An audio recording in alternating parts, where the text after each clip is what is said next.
We'll let them get logged in and we're going to jump in. Thank you for joining us today. We're so excited to have this conversation with you all and share with you this very, I think it will be in-depth presentation, but it's not going to just be like the nuts and bolts of like, what does Juno do?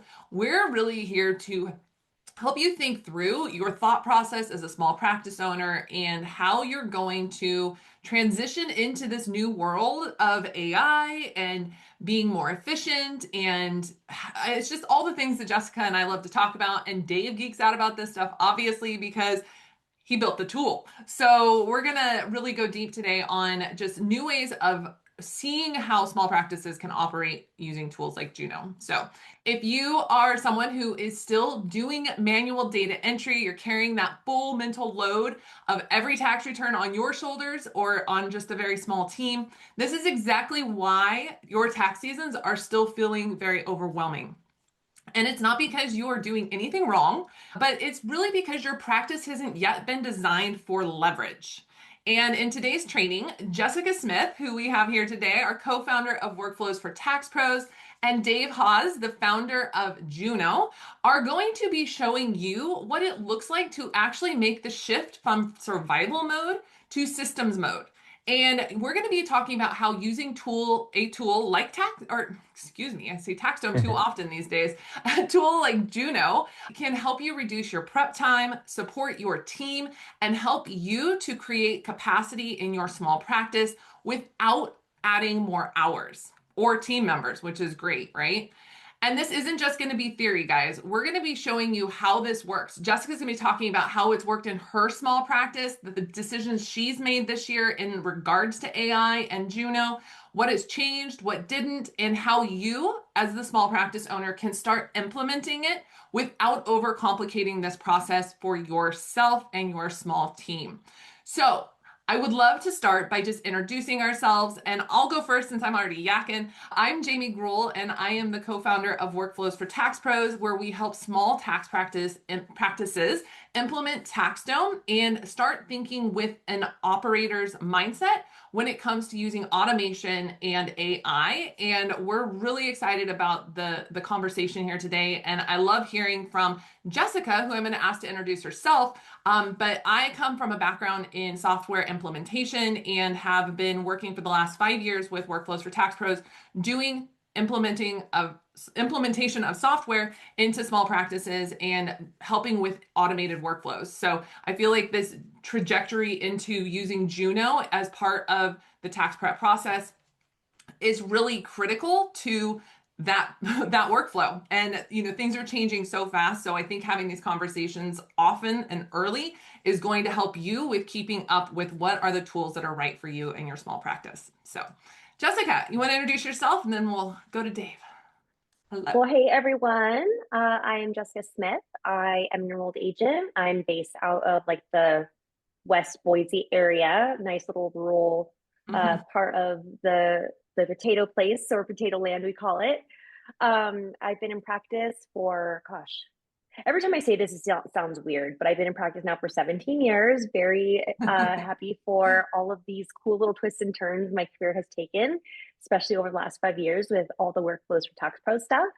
I'm just happy to be here and to share some information that hopefully will give everybody a little bit of insight on just some of the cool new things out there that are, other accountants are creating to support other accountants, which I think is an amazing part of the industry to see some innovation out there. So happy to have everyone here. And thank you guys for joining us on Yes. what otherwise would normally be not the most convenient time of the year, but hopefully everybody got through like that extension deadline and we're ready to kick butt for the April one. Yes. To you, Mr. Haas. How are you? Yeah, perfect. Yeah, I appreciate that. I'm a CPA. I founded Juno after running a practice for a decade. I kind of got to this breaking point where I realized that I fired like 40% of my clients one year because I wasn't making more money. I was just working more. And I really struggled with staffing and some of those other things. And I decided rather than like continue to try to hire people into what is a really difficult role and a demanding profession, then I would try to make the job a little bit better. And that was kind of the genesis of Juno. For me, I started with my practice and then sold my practice just a few weeks ago, and just run this now. Wow. Yeah, I know I'm like out of practice. Someone asked me a tax question the other day. I didn't know the answer. I was like, I feel How bad. quickly I it don't goes. know. I don't know the new rule about overtime. I mean, I know the rule, but I was like, I haven't done it. Like, is it on a W-2? Like, where is it? But anyways, it's funny to be out of the loop a little bit. I do miss it in certain ways and I don't in other ways. But the primary thing is I ran a small practice for high wealth individuals and businesses and all the normal things that I'm sure everyone here does, right? So I did that for a really long time. Wow. Well, congratulations. That's a big milestone for you and a I new chapter. know, So, seriously, well, and now you can focus on Juno and making it work for all these people that we have online today, which I'm exactly. so excited. And again, I just want to reiterate what Jessica said. Thank you all for being here. We recognize this is a very heavy season, when it comes to stress and like managing and all the plates. And I would love to see in the chat, like, how are things going for everyone? Maybe on a scale of like 1 to 5, 5 being like, it's the most amazing season ever, and 1 being like, I feel like I'm drowning and I can't keep it all together. Like, give us a number in the chat. I would love to hear that. Yeah. It's Oh, funny because I feel like that rating could be like two different ways. yeah. Like, I don't feel like I'm drowning, Yeah. right? It's definitely not the best season ever. It's more or less that there's just all of these changes. The IRS has released like Yeah. 3 critical changes for people who've like already prepared returns. They're like, oh, by the way, this thing might make it different middle Yeah. middle of the season, and a lot of it they haven't even like made major like announcements, which is the unfortunate thing. So like I'm hearing just from Mm. like other colleagues, like, oh, we noticed that they changed this like little thing. Yeah, that's where I'm like Idaho only just voted to conform to federal treatment. So we're still waiting for Idaho forms to be ready. Oh gosh. California did that last year too, where they Yeah, voted to it's just conform in like March. I'm like, we've already filed the yeah. returns, guys. It's like, what are you doing? Well, and I always try to like let people know that when these like major tax laws come in, it's not just like the tax laws like change and then everything works as intended, right? Like Yeah. Idaho voted, they now have to change their systems. So computer systems, the forms, all that. Then that has to go to the software guys to make sure Mhm, that it's mhm. done right. And then all of us who hopefully know what we're doing report the problems with the engineering on the software side. So it's an ongoing process. And again, appreciative for other accountants doing the work and making tools for us because Yeah. we need help. Yeah. Oh, Christina says her tax season's much better because Yeah. of automation. So I love hearing that. That always makes me happy. Well, I appreciate that. And so let's dive in. I'm going to be the moderator today, but Jessica and Dave are going to be the ones that are really going to be talking here today. Um, I think that where I want to start the conversation is with you, Jess, where we can talk about the small practice reality, right? Like, I would love for you to give us just a high level of what your firm structure is like, what your busy season typically looks like. And then I want for you to then take us into how you started looking at Juno and the work that you did, because you talked about like the importance of feedback to the software, and you were a big part of that Mm-hmm. with Juno over the last year. And so I would love to just hear a little bit about your practice so people can kind of get a lay of the land and see themselves in you. Yeah, so I mean the biggest change for me was, Taxstone many, many years ago. So those of you who are aware of kind of how I fell into Taxstone, it's probably similar to how many of you guys have. We've been I had a small practice for a while and I felt like once I got more than like 50 or 75 clients, suddenly all the things that I could remember, I couldn't remember anything. Like there was something about being able to remember everything for 75 clients and then you get just that like one over and my brain completely short circuited. Like I couldn't do anything anymore. And it was just because all of the like different touch points, you learn how to do things better. So I think in general for me, Taxstone was just that really first like leg up. And then because of how I got into Taxstone, I really started to learn other ways to just improve automation and efficiency and everything. So I'm really happy for that. So the way my practice probably operated in 20 like the beginning of 2020, it's like where it is now is like night and day. It's pretty cool. I'm super happy for that. And so during the tax season, right, we're always looking for tools that we can utilize that just make the extraction of data and then putting the data like into the software somewhere has always been a really important piece of the puzzle, especially when I started my practice and I didn't have any team members. That was a relatively simple process for taking over what otherwise would have needed a person. I was like, I just wasn't ready to hire somebody. So technology is where it's the most cost efficient. And I've used a couple of different tools, not in my own practice because I do occasionally help other firms here and there. You know, I hate to say I get bored sometimes, but sometimes other people need help, and so I'll learn about their systems. And so I have a little bit of experience with SurePrep. I'm sure some of you guys are aware of that. It's an okay tool. I haven't really had a lot of other experience aside from with Gruntworks, and I understand that SurePrep has moved more into the AI side, but I think before was like OCR, similar to Gruntworks. David, does that sound pretty accurate? Yeah, so OCR. Yeah, So that's right. these Yep. tools are way different than, you know, the OCR extraction is so different from like the AI extraction. And that's why I'm really excited about tools like, you know, like Juno, especially with the taxome integration. Like I think my biggest frustration with other tools is extracting the information from taxome, getting it into the AI tool, then getting it into the software and everything. So really looking forward to being able to utilize a tool like that here in the future. And I apologize, what was the other thing that we needed to Oh, touch I base would on? just love to hear about how you learned about Juno and Yeah. the work that you did with Dave and the team over the last year. Yeah, so I think really Juno kind of first came to like my attention as far as like where it was going was at the AICPA conference last year when I actually met David and then we met Grant. And it was cool to get to talk to them because that was kind of like this was before like the official partnership had been announced. And so I really got to learn about like where the tool was.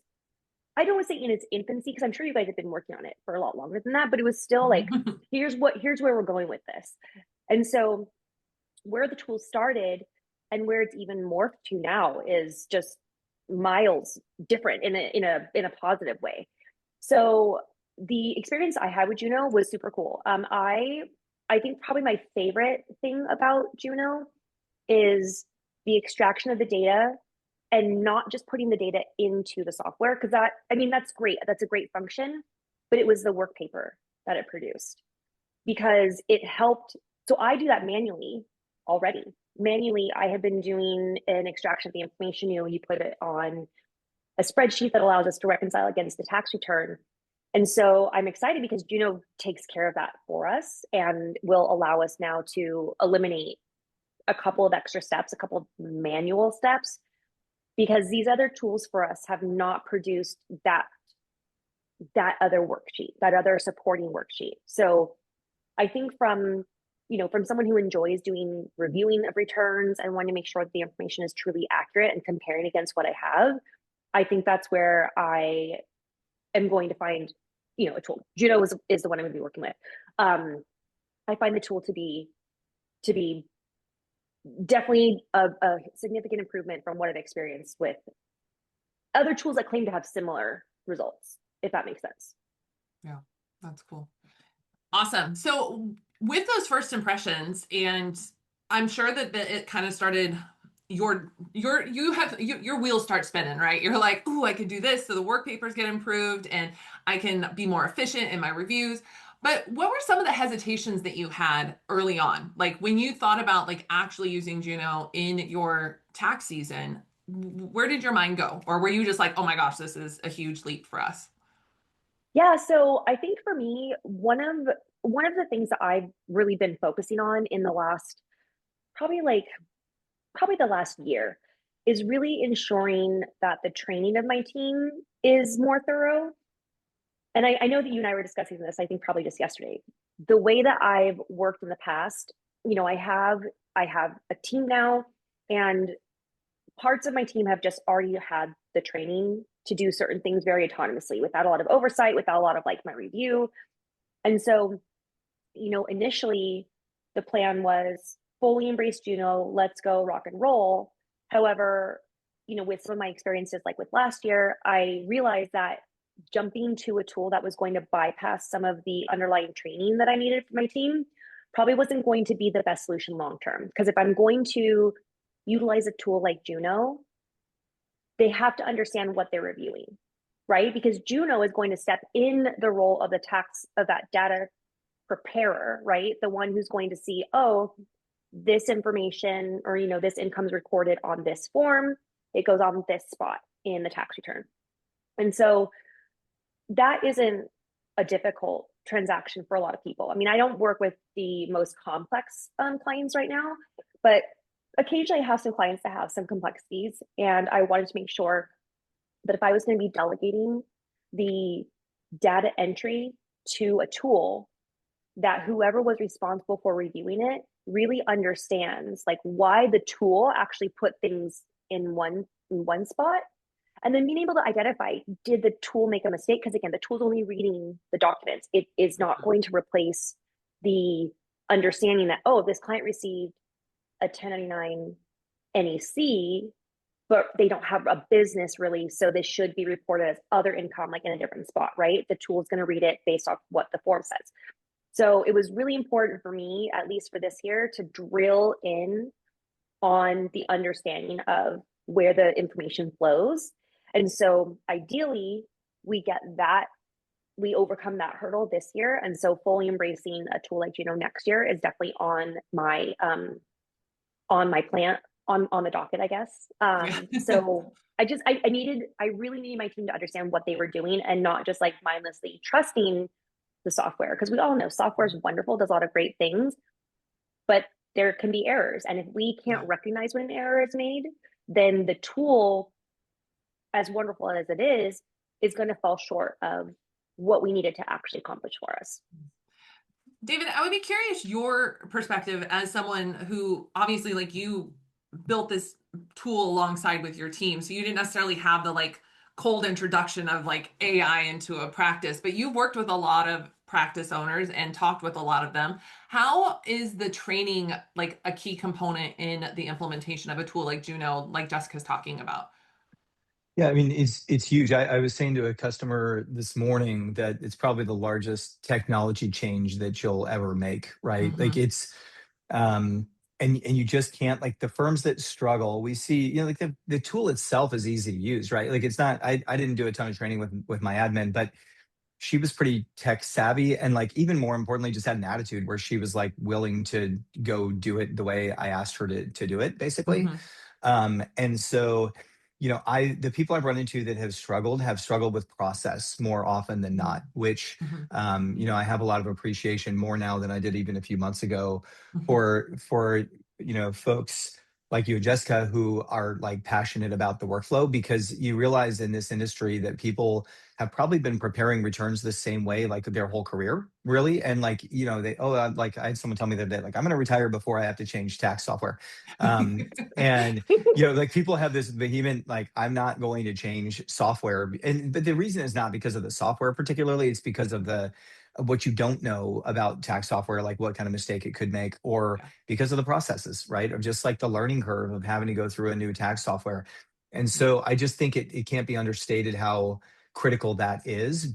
But what I was saying to our success rep after, was like, you got to empathize with it, but at the same time, like, if that person's stuck right there and they refuse to do anything different, this is not about Juno, it's just like, just take that aside for just a second. If you're going to do the exact same thing next year that you did this year and then the year after, like, you are always going to be right where you are. Like, if you're unhappy because you're working 70 hours a week and you want to make more profit in your firm or whatever it is, like, again, like, not even talking about it's just like, you could choose to stay there or you could choose to do something different, and you got to choose to do something different if you want to change it. And I think that there's going to be, and again, like, outside of Juno, there's going to be some good opportunities to do that, but you're going to have to change process along the way. And that's really hard when you've been doing it the same way your whole career. There's tips and tricks that we can talk about, but the reality is, like, you got to be committed first to wanting to do something in a different way, and relying on technology versus like using just hours to throw at things. Yeah, 100%. It is a definite shift in mindset around what it means to own a business and what it means to be that skilled base professional. And what got you here is not going to get you to what you actually really want. Yeah. Freedom, Yeah. flexibility, growth, whatever that is. Everyone has their own version of ice cream when it comes to what that means. But it is a critical decision point. Someone asked, are we gonna have a demo? Yes. I just wanted to lay the groundwork and the understanding of what this is, because I think what we just talked about, that last statement from David, is like the crux of this all, right? Like, we could show you the tool, it could be fantastic, but if you're not thinking about it as an operator, a business owner, and how you're going to move forward to creating the business that you want, how you're going to keep up with technology, how you're going to adapt to the changes in the industry and in just global changes, then there's no point in listening to the demo. So Jessica, I would love to next ask you, just very high level, and then we'll get to the demo. What are you thinking about for this next implementation? Can you give people maybe just like what your ideas are right now after taking this year to spend a little bit of time developing the skills with your team around the preparation of the taxes? But what are you thinking about how you're going to implement this with the team next, like going into next tax season? Are you going to trial this during like extension season when you have a little less pressure to allow the team to get in and actually maybe do some reviews? Because right now people are watching this, it's spring of 2026. I think that there's an opportunity still for people to get Juno, still have it be part of this tax season, and then have the skills going into next tax season. And so I just wanted to like plant that seed and see where you go with it. Yeah, I mean, definitely the extension season is always an opportunity to really narrow down my processes and decide on like what needs to change. And I know you and I were just sharing this yesterday that I started just writing a whole bunch of random things down, and I have different things that have popped up when working with my team, which is one of the reasons why I recommend, when you guys notice problems, write them down when you notice them, and not because you think you're going to remember them 3 months down the line, because you're feeling it right now. And if something is annoying to you or irritating, or if something is not, or is consistently not being reported the way that you intended, go back and like look at what your systems are and aren't doing. And so that's what I'm in right now. So I have lots of notes about the way that the workflow is created for use right now. And we're finding little things that we want to tweak. And so my plan is definitely to take a couple of use cases. Probably the best thing that I can do is like take returns that I know were already completed, already filed, so that I have like a control return, right?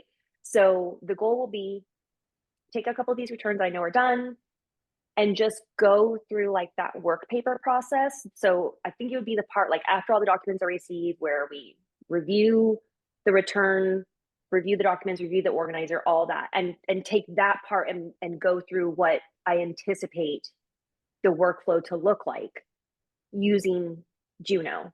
And then from there, being able to learn also like how does the program, what are the quirks and the things that we maybe even need to bring back to the development team, because every firm operates differently. And also, I try to look at things very objectively, because it's so easy to want to say, well, this is how I want it done, this is how I expect it to function. But I could go back to David, he's like, that's stupid. That serves only you. It doesn't serve the majority of people that we're trying to help. So, and can I add to that? Because that's where it yeah, comes back to what David was saying of, we have to sometimes be flexible in our processes internally if we want to be able to utilize a tool or utilize a new way of working. We have to be thinking sometimes like, okay, well, maybe there is a different way in which I could do this thing. And oh, I had never thought of that because I had always done it the same way and cut my cookies the exact same way every year. But now I found, oh, there's this other way I can do it. And then just being amenable to implementing that new way. So Yeah, and yeah, one comment there, Jamie, just to echo that a little bit, because we see people's roles change, right? Just as one example, and I'll make this a quick comment, but like my admin now does the data validation in Juno, and then she exports it into ProConnect for us. She wasn't doing that work before. Like that was not part of her job, right? And so I had an admin that was earlier this year that was saying like, hey, I'm too busy. Like I don't have time to do this. And I was saying to the firm owner, and I was like thoughtful about how I said this. I would have been a little more Mhm. direct if she wasn't on the call, but I was like, hey, well, you're asking her to do more work. She was already busy before. Like that's a Mhm. resource problem, right? And she was like, I hate this new technology because like it takes me longer. And what she was doing before was just renaming the documents and saving them in a folder. Well, and now I'm like, well, you're doing like 85% of the data entry or 90% of the data entry on the tax return. You weren't doing that before. So, that is an example of like not well the impact, I guess I will say. I was going to say not thinking it through, and I don't know for sure if they did or didn't, but the impact of a different process on each individual on the staff. You have to really actually think about that, in terms of their ability to adopt new technology. Are you asking them to do more? Do they have enough like are they resourced to actually do more in their particular role? And it might sound like a really small thing, but this is a really differentiated, like automation really switches up how you do things. And so it can be really disruptive to your current staff. And it took me, I had like hourly people, so I was able to flex way faster than a typical practice because I've always used like, I use a lot of like stay-at-home moms that can work a lot during tax season, and then they don't want to work as much in the summer or like in Q4. And it's worked out super well for me. And then I get really good people that like stay with me because I can be super flexible. So I was able to flex as we did that. And I realize now, talking to other firms, like you can't always do that right away. It might take you a little bit of Right. time to flex your staff around, the impact that automation can have on your processes. And that's not just like Juno, that also could be Textome or something, right? Where you're like, Yeah. oh, now I have all these workflows, but I need my team needs to know how to do all of that, right? Before they can benefit from it. Absolutely. And John Sheely raised a good point. Says what Dave is describing is the concept of upskilling employees. Yeah. Certain entry level jobs will disappear, but the existing staff will do higher level work. So I think you, as the business Yeah. owner, have to start adopting that and building that into your culture, that that is okay and that they are safe to learn skills. And you're going to give them the time and the capacity to do that so that they can be able to implement these tools that make it easier for them to actually ultimately do their job. They just don't recognize it yet. So it's bringing them along on the journey with you and not just springing things on them, last minute. So that'll be huge. Yeah. Well, thank you. So I would love Jessica and Dave can we do a demo, David? I think people would love to Yeah. see the tool and get to have some eyeballs on it. And Jess, if you, as we go along, if you can like intertwine your like context, your experience, that would be fabulous. And so I will turn it over to you guys and go through that. Perfect. Yeah, I can do that. And just feel free to break in anytime you want to with your experience. You're more than welcome to do that. So fundamentally, you can set this up really quickly. This isn't like the lift that you have with practice management. We connect to your tax software and we build like a client list for you. This just takes a few minutes. You'll do it within your 30-minute onboarding. You'll connect your tax software and also build your client list. Um, and then you can go in and just select a client. There is a different flow if you're coming from TaxDome. I know that you guys have a decent amount of TaxDome folks. You can Yeah. push the data in here directly from your client portal under the Documents tab in TaxDome. You hit like Send a Tax Software, and it will automatically populate this list that I'm going to show you. But you also can drag and drop. Oh, sorry, I went to reviewer. Excuse me. If I don't demo as much anymore, so if I'm a little rusty, everyone forgive me, please. Like I said, Hold I've on a second, gotten David. I screwed something up yeah. on my side. I think I Oh, hit the wrong button. Sorry, guys, just a second. no worries. Do you want me to reshare? Yeah, do you mind? I Yeah, apologize. no big deal. Perfect. Thank Let me you. reshare this. Perfect. Zoom. Okay. So I'm back in. Yeah, I know it's funny because my typing is laggy. I think Zoom needs to be restarted, but I'm gonna go with it. So I've got like this is all anonymous clients in here, and when you first come into a client, you're just gonna select the client again. Like this is all pre-populated from your tax software, and that way we know how to map it. And you can push in from TaxStone or you can drag and drop in here. I will say my firm still is dragging and dropping actually. Mm, We just found it was easier, and to be honest, like downloading it, we use Intuit links so we could have custom checklists. Mm. which is built into our tax software, so it doesn't cost anything. And we decided with Taxdome, like, launch that relatively late, and we were just like, all right, we don't need to Yeah. redo that part of our process. So at the end of the day, like, the drag and drop from Intuit Link takes like 1 minute literally, and we're And I think already that's a good point, moving. David. Oh, Yeah, go sorry, don't ahead. mean, Yep. sorry. No, I think you're that's a good. You're really good. good No, you're point, good. David, because I want you guys to remember that just because this fancy new tool comes out, Or you feature need of a to tool. you really need to weigh against like the timing of when this thing comes. So as David Yeah. mentioned, Taxdome does have its own tool that does the tax return checklist, but it just came out a little bit later where it didn't make sense for him to completely change everything just to be able to use that one feature. So it's okay if something new comes out to be like, that sounds like an amazing solution for me, but I can't do it now. Right. And Yep. I do that all the time. And Jamie and I were discussing this yesterday about another feature in Taxstone, like the internal job status. I did not understand that when that came out. I was like, this makes no sense to me. Watch Jamie's video. I'm not kidding, like 4 or 5 times before it clicked. And now I think it's amazing and I want to fit it into all of my workflows, but I literally can't until I get past this intense season for myself. So keep that in mind, guys. David's even expressing this is my Yeah. tool, but we already had another solution. And then we're going to reassess things and look at if another way to do things makes sense next time. You don't have to implement everything just because the new tool is there. Yeah. Exactly. And the one comment I'll make there is we already are downloading the documents and moving them into Google Drive, which is where we like retain them basically for, 7 years. And so actually honestly we retain them endlessly, but but 7 years minimum. And so, and I'm just going to drag in something here so you guys can see something processed. There's nothing else to this. You just drag it in and then you hit continue, right? But the point there is, like, I had Millie on my team, who's my admin. I actually call my admin people ops people, like my operations team.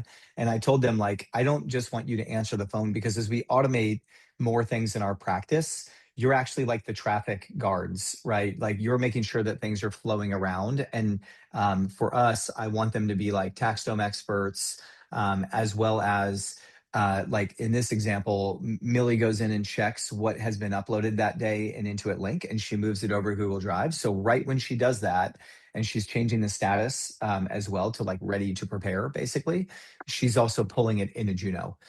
So I identified kind of a point in the process where she was already downloading files. So for me to like, I just don't need to push it from Taxstone because we were already like downloading all the files and moving them over to a different folder anyways.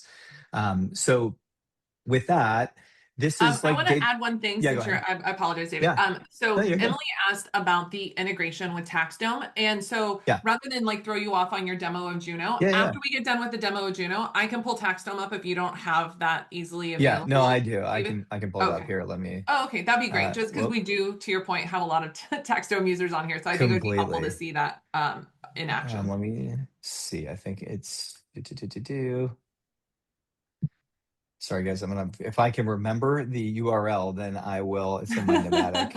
Then we should There be it able to is. find it really quick. I think this. Oh yeah, sorry, that was the bottom one. Hold on, I picked the wrong one. Oh, two T's in Navatic. Okay, sorry. Navatic is a platform that we use to build clickable demos. So in Taxdome, you've got this like send a tax software button. I'm going to ignore the next couple steps because this the very first time you do it, you have to connect your account and you have to accept like the terms and conditions to be able to share information. But once you do that, you're going to select the documents, right? And whatever your file structure is that you want to send over to Juno, and then you're going to hit send to Juno. So that's what that process looks like. The reason here for this is actually you need a person to identify which documents belong to this year. If you upload like a Schedule C document, it won't have the year on it. And so our system can't perfectly identify like what is for this year and what is not. And then also from a security perspective, you're just sharing certain files with us, right? So you're giving us authentication to look at those files. And then it's going to show you what's processed in this window here. If there's any sort of like, if we have any issues with matching, then we actually will ask you up here like which client this is. Most of the time it's going to match automatically. And then, yeah, that's it. So And David, then I it actually shows up have a over quick where we are. question Yeah, because one yeah. of the questions was the file format supported. So I know that Christina got her Oh, answer yep. that of all the different supporting files that are supported. Yeah. And then the other question that I had, because this is just my experience from other tools, obviously every tool functions differently. Um, I see that there's a size limit per upload, right? So Yeah. you have this like maximum size limit. Is there a per page or per document limit? Because I know Yeah. other tools have limitations. So if you Yep. could share that, because I think that's going to be critical to some of our users who have Completely. like they get, volumes of things from clients. So giving them Yep. a heads up of maybe some adjustments that they have to make. Because I know for Yeah. Gruntworks, I can't give more than 10 documents. So I have to combine a lot of PDFs Yeah. to be able to use that tool, which again is an Yep. added an added roadblock to like making the tool work for me. Yeah. Yeah, those things are a big deal, right? They're like little things that can kill your productivity. So we can take, I think we do have a limit on the number of documents. I think it's like 50. So it's something, Okay. I can't imagine you're going to hit that. I don't, no one's ever reported that as a bug ever. It's a lot. Now, if you're uploading individual receipts or something, I mean, one, I would encourage you to encourage your clients not to give you receipts, but we work better with summary documents. So if you have charitable contributions, which I think was the most common area where we get weird documents, I would highly recommend either like getting a sum of those and putting it in an Excel document or whatever. But we do take HEIC, PNG, You PDF, CSV, you do um, take HCIG or H whatever it HEIC, the is. iPhone Yeah, photos. HEIC. Yeah. Yep. Yep. Okay. Yep. We just started supporting that. Oh, okay, great. And Nice. Well, I take that yeah, back so yeah, then. Excel, CSV, like it's pretty much anything you can think of effectively, that we're taking at this point. So that tends to not be an issue. And then we do have a 35 megabyte limit. So I will say, like, we had one ticket come in this last week about someone uploading a really large prior year return from Drake, and we have to go look at that. The only reason we do it is because you could attack the system by uploading Mhm, like huge files. mhm. So you do want to have some protections in there in terms of like the size file, because if somebody uploaded like hundreds of really, really huge files, it could actually like slow down the whole system for all users. So you do Mm-hmm. want to have some controls in place, but we're playing around with that. I think we might increase it to 50 or something like that. I will say a 35 meg file is gigantic. So you can typically, like, even I have 1,000-page tax return that I uploaded and didn't have any issues with it. But sometimes with PDF compression, like you do end up with, and I've got to look into Drake specifically because I don't know if it's a Drake issue, but the there may be times you clip that, and if so, there's a workaround that we can use. But we do have a 35 meg limit. I've had one ticket this tax season, and we processed like 500,000 source documents. So That's pretty so good. it's not a huge issue. What But good about question. tax? There's one question here about tax Yeah. organizers. Maybe we can get into that in a minute. Yeah. Yeah. As We take well as like organizers. non-cash contributions like Goodwill, so like handwritten things. Yeah. Yep. Yeah. We can do both those things. You can do handwritten documents. You can bring in organizers. The one bummer from TaxStone, we were trying to get this done for tax season, but it doesn't automatically bring the organizer in. So what you have to do if you're using the TaxStone organizer is print it and then bring it in. Which, I wish we had been able to get that done. I think it would have been really nice if it automatically pushed across. That would be But cool. we don't have the ability to like do that on the TaxStone side. Their team's got to create that capability. I'm sure it's And on the then roadmap, Kari. I it think that is, that no, is and I an know important the thing bummer for for them too. TaxStone is they So have like 30 different products that they got to build. So, yeah. they've got time and billing and like all the other things that they have to do. So it's one of their many priorities, which I can completely understand. So once you bring this in here, you'll see like if something needs review, it's actually going to say awaiting review and force you to go through, and it will flag a particular field. So in this case, because I'm using like a Daisy Duck and I'm using random documents here, it's flagging that there's like a name mismatch and also that there's a tax year mismatch. So we've got like little alerts at the top here that you can see, and then you can see all the validated information. When we first started this, I had my admins go through every single line item. Generally speaking, like you really don't actually need to do that. We have two different types of AI. They have to agree on their extracted data. Like both of them have 99+%, accuracy. So the reality is like your odds of a mistake, if it says validated, are really, really low. We've had one ticket on that out of 500,000 documents this year, just so you guys are aware. But we may say like something needs validation, and that can either be like a number that we don't have confidence in, but more often than not, it's actually some of the metadata that we have here, like taxpayer versus spouse is by far the most common field. But we'd rather pull that out here so that we can automatically push it into your tax software and assign the right, like, individual for both self-employment tax reasons, as well as like your ability to run a married filing jointly versus married filing separately analysis. But we will automatically do this if we can match to the name. But that is typically the most common field. I can just hit validated and then go back to the main screen here. And bear with me, my internet is like hilariously slow at the moment. But Because it knew you were there, going to be here. That's I why. know, I know. I Yeah. was laughing when I first got on the Zoom. I'm like, of course, my computer. It's like there was a Mac. There's an OS update last night, so like I got in Oh. this morning, and I've got it's all different. So we'll see how that goes as we go through the day. But there's one other thing I want to call out here. You should upload all of the documents, and this is going to be like a huge shift as we get through the year. And hopefully, for those of you who are like interested in coming back to this later or whatever it might be, this is like a reason to like get on board. And whether it's Juno or Filed or some of the other folks, there's a lot of people working on this problem that I think are doing really interesting work. Um, Here's what's happening. Like AI is able to take not just IRS documents, but we actually can start to read non-IRS documents. So this is like an EV receipt, and I'll just show you what this looks like. It's just a random receipt. Like this isn't something that we templated. And we're starting to extract information from these non-IRS documents, like basically anything you upload. And if it's a charitable contribution, I know that question came up before, we actually will extract it and push it into your tax software. We do the same for medical expenses. Those are the only two things right now that we've like unlocked in this system, but we are starting to extract the information. And what we found is like it's actually really accurate in terms of what needs to be extracted from each piece of like each document. And we will start auto-filling a much broader range of fields basically as we get into the next few months. So what I thought at the very beginning of the year, this is kind of the teaser I'm getting around to, is that with AI, we were going to be able to do something like 85% of the data entry on a tax return. Now, the last 15 is where all the calculations are. It's the hard stuff, right? This is why they're going to be accountants for a long time. We're going to be a lot further along than that because of some of the advances we've seen in AI. Like every 6 weeks, there's a pretty material advance.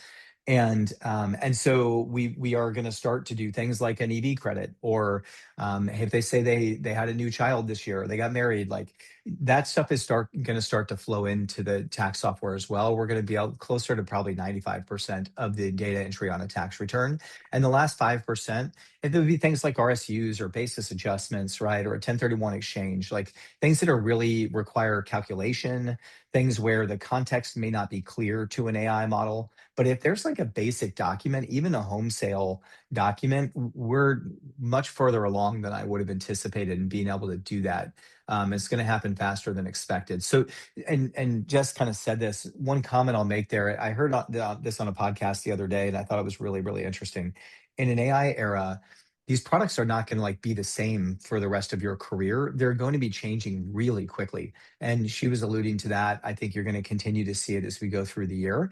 And so you're going to have a different relationship with your software vendors. I hate that term, software vendor, but I guess it's what we are.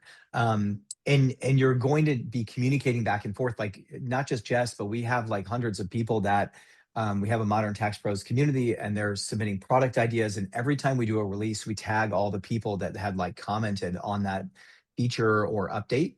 And every week we're pushing new features to our community based on their requests.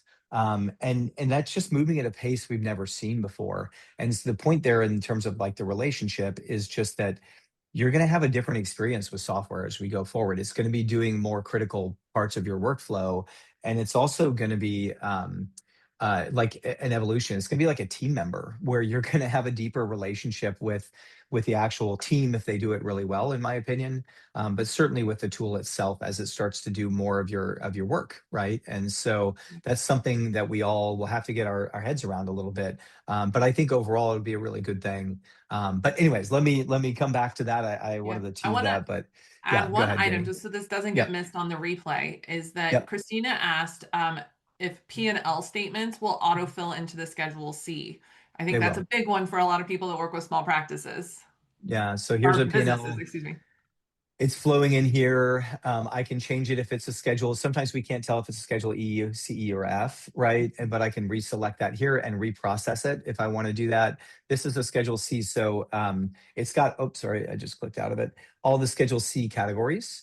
And it's going to automatically map these, but I can change them if I want to. I can delete them. I can make an adjustment or a note, and that will flow into the binder, which I'll show you in just a second. So we do schedule C, E, and F, and it doesn't need to be a P&L. It could be a list of expenses, like it could take any sort of, it could be a handwritten, like someone turned in a list of purchases of like cows and it was hilarious, and it actually processed it correctly, which I was really shocked by.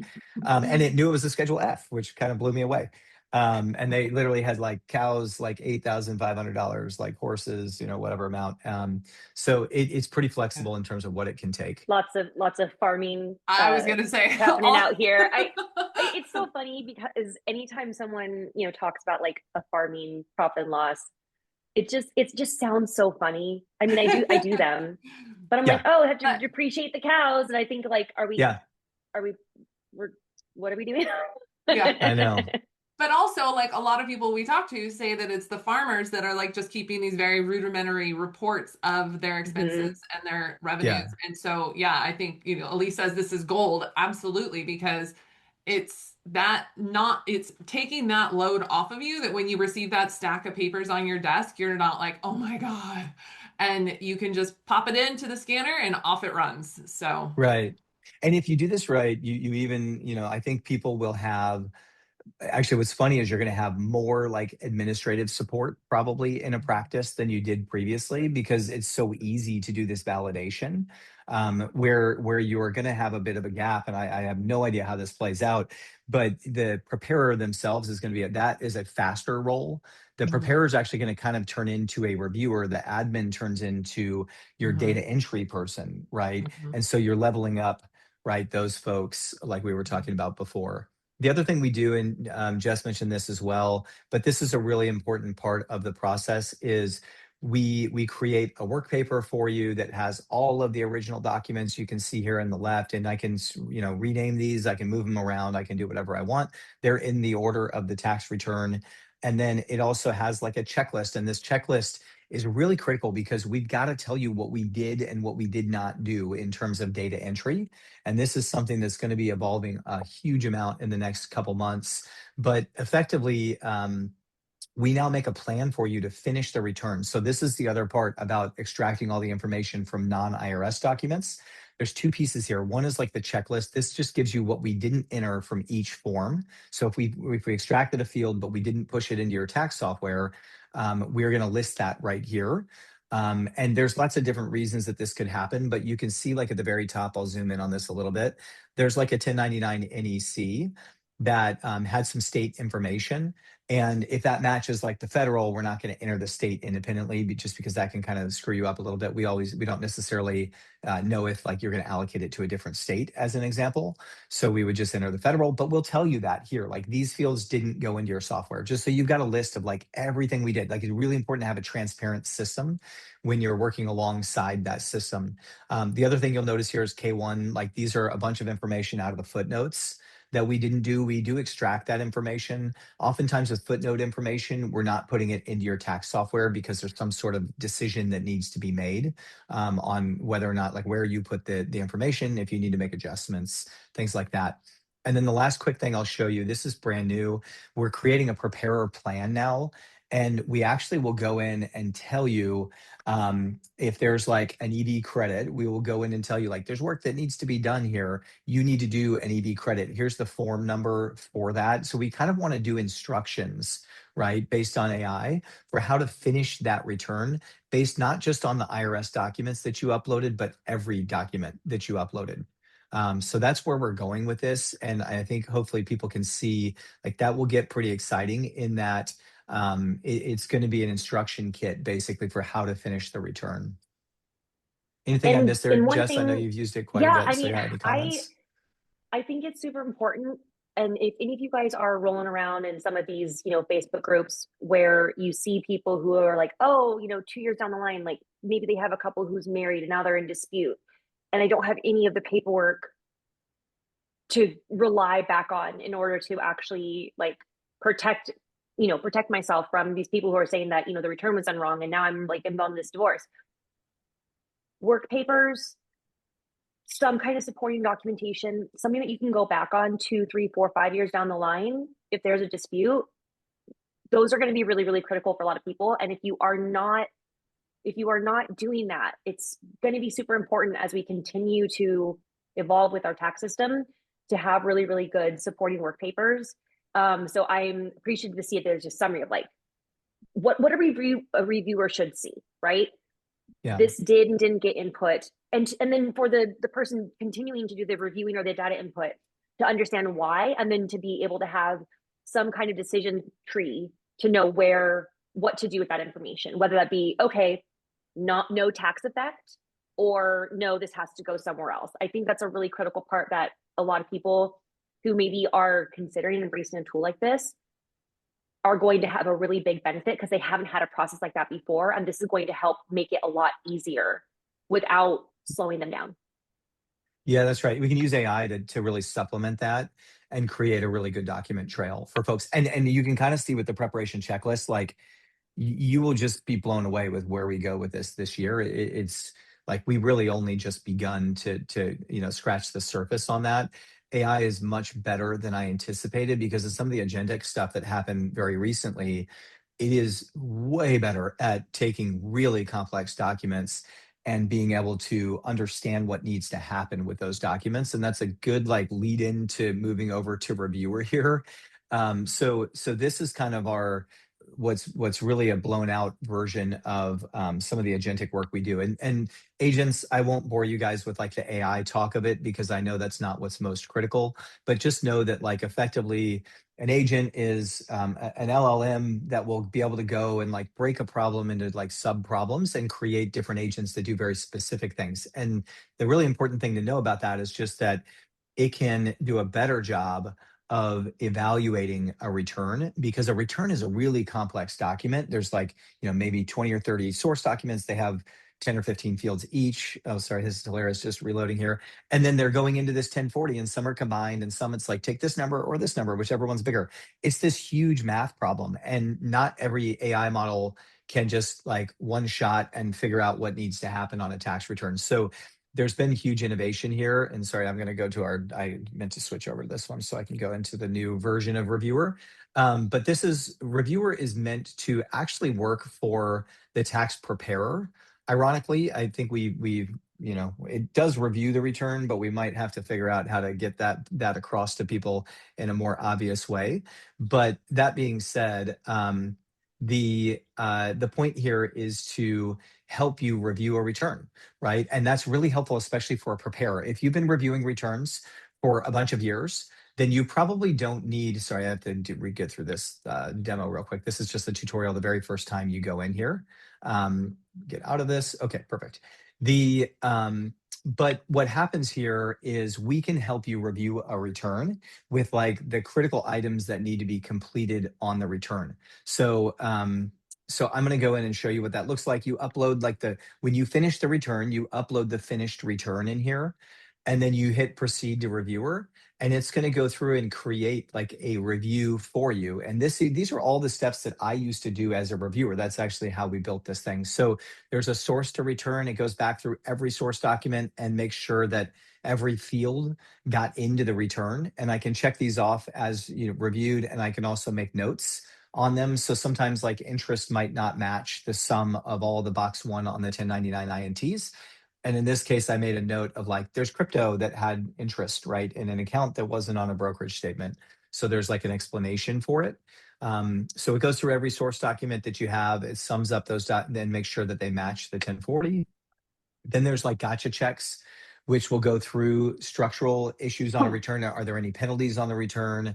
It actually goes through like hundreds of different checks, but the primary thing here is making sure that you haven't missed anything.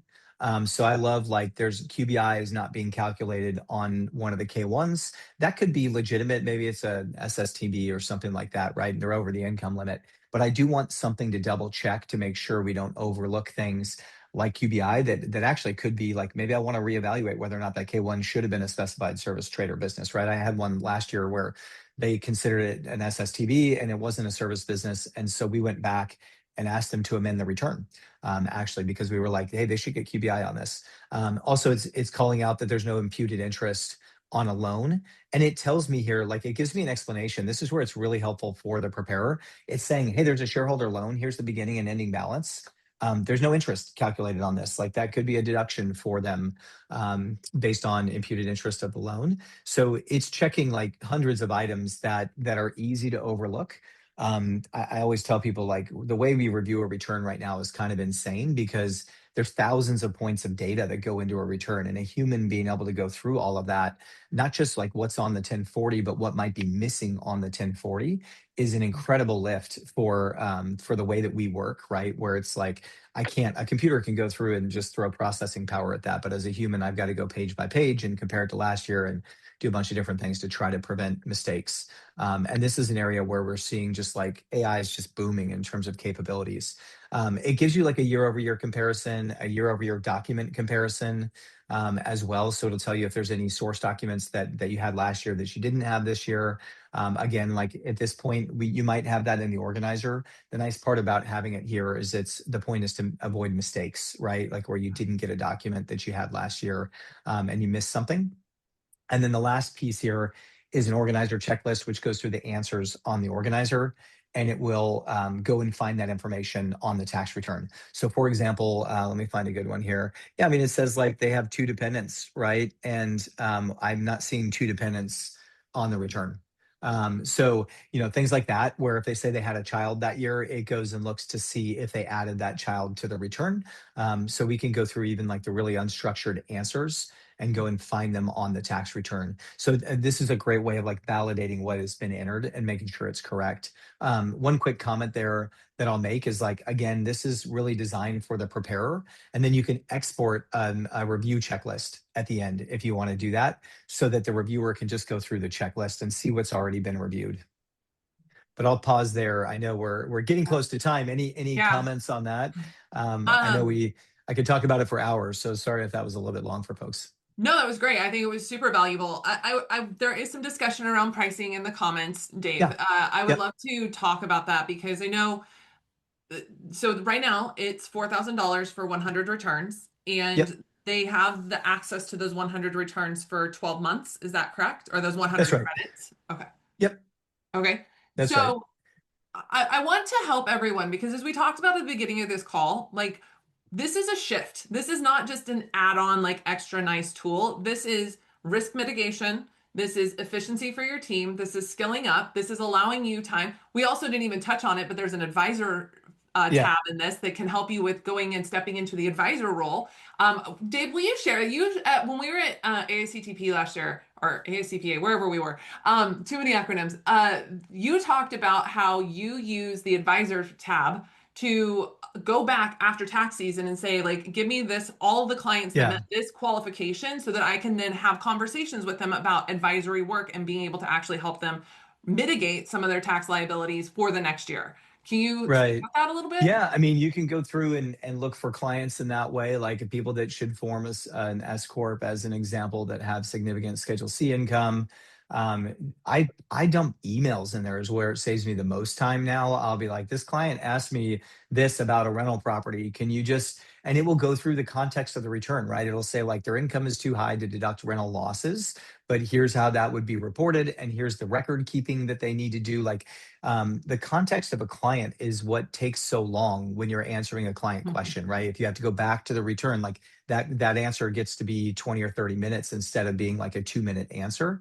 And it will apply like the new tax laws and all those things. But the primary thing there is like, it would be as good as a GPT. It'd be better, honestly, than GPT because they don't really have great agent work, but as good as a like Claude Cowork, which is really the best agentic platform right now. But the important thing is like all your client context is already there if you're doing the tax returns. And so it will give you an answer in the context of an individual client. It's a big time saver. I love it. The reality is like we treat it like a second priority, primarily because like a lot of firms are really trying to get ahead of the compliance work they have to do before they can really focus on advisory work. And so just based on where the industry is, especially with small practices, you're trying to move fast and be really cost effective for people, and so you don't always have time to like sit and really think about a return. But you can do anything you want, and there it's like a chat experience very similar to what you guys would see with GPT or Cowork, and it's Yeah. just included as part of that. And the $4,000 fee comes with everything, basically, right? So Mhm. you're buying 100 returns, but you get the whole platform. And I know that's a lot of money, and trust me, we get plenty of feedback on that. Um, we do have like a desktop app, and we have to like use an engineer to help people if they get stuck. We really want to have a live person on that call with them, and so that's why we have that minimum, and we'll evaluate that as we Mhm. go through time. If we can Yeah. get to self onboarding, then I think we would consider like reducing. I get a lot of requests for people that do like 70 returns, right, or things like that. Mhm. We definitely are aware of that and want to make sure this is really cost effective for everybody. Just a couple of nuancy questions that I just want to call out on the video here. Pricing is per, like when you say per return, is it like Yeah, per actual filed return? So like if I have married yeah. filing separately, that would be two returns. Yeah, it's per exported return. Okay. So it depends on what you're exporting, but if they're married filing separately, it depends on you'd probably export it once and duplicate the return would be my guess. I don't know exactly. It depends on Yeah. like how you do that. Sometimes but it depends on exports, and you can Okay. like use Advisor for an unlimited amount of clients, and you can use Reviewer for an unlimited amount of clients. The only thing we count is like how many did you export? Yes, fantastic. And then the other question was the 12 months is from the date of the purchase of the package, right? So like if I bought into it Yeah. today, I would have 12 months from today to use the 100 returns. Is that correct? Yeah, that's right. Yeah. Yeah. Okay. Thank you.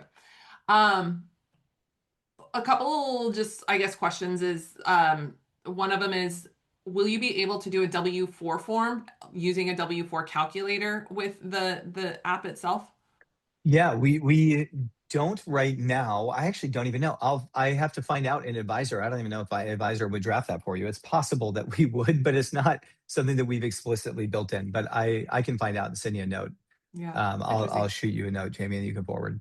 Yeah, that'd be great. Yeah, so I want to respect your time today, David and Jessica, Yeah, and thank everyone that has joined us today. This has been very beneficial. I think seeing from the perspective of a small practice owner, with what you shared today, Jessica, and even your experience, David, like, and again, congratulations on no longer wearing that hat. But I think this, I know it's not going to set for everyone today, but these are the things you need to be aware of and the tools that are coming into the industry for when you do need them and when you do want to implement them, because you need to be educated so you can decide this is my time, this is going to benefit myself, my clients, my team, and I can now move forward with education and awareness of what is right for me. So oh, the last thing I did want to ask was business returns. I did hear yeah, some rumblings in the pipeline yeah. that We're there's launching it some in May. We're already building it. It's mostly built actually as we speak. Yeah, we'll May launch guys. business So returns. It'll be the same price as individual yeah, returns. People could split the package. Like you could do 100, mhm, and it could be businesses and individuals. yeah, Yeah, we've got that coming. It'll be yeah. partnerships, 1120S, 1120, all coming in May. Yeah, and I appreciate you guys what you're doing. It's super important to help firm owners get across the line. Like this isn't easy for us, and there's going to be some great tools available. Yeah. And I appreciate what both you guys are doing to kind of help folks guide them along the way because it's going to be a big change for the whole industry. Well, and to let you guys know, I did drop a link into the chat to get a demo if you want from them. They have the demo site that David was showing us, and also a free trial that you guys offer. It does not allow for the import of the data into your prep software, Yeah. but it will give you all of the information and you get to experience it and trial it before you buy it. And then, of course, they have an excellent support team that will be glad to answer any questions you might have, and you can find all the details on that link. So check that out. And I encourage you guys to think differently. Think differently about how you can operate your practice. Dream up what you actually want from your practice, if it's growth, if it's freedom, if it's flexibility, whatever that looks like. And look for the tools that can help support you in that, because things are changing so fast. Even David's shocked by it and he's in it every day. And for you, the small practice owner, it can feel overwhelming, but the goal that Jessica and I have, and even David has, is how can we make this consumable by small practices to be able to implement these things to really achieve your goals and ultimately the life that you desire. So come along with us. We would love to help you with that. And thanks again, David, for being here, your time. And Yeah. we'll Thank you for having me. we'll see you all I again. appreciate it. And good luck with the And rest of tax season, everybody. absolutely, absolutely. Thank you, everyone. We'll see you soon and have a great day. Thanks, guys. Thanks. Take care. Bye bye.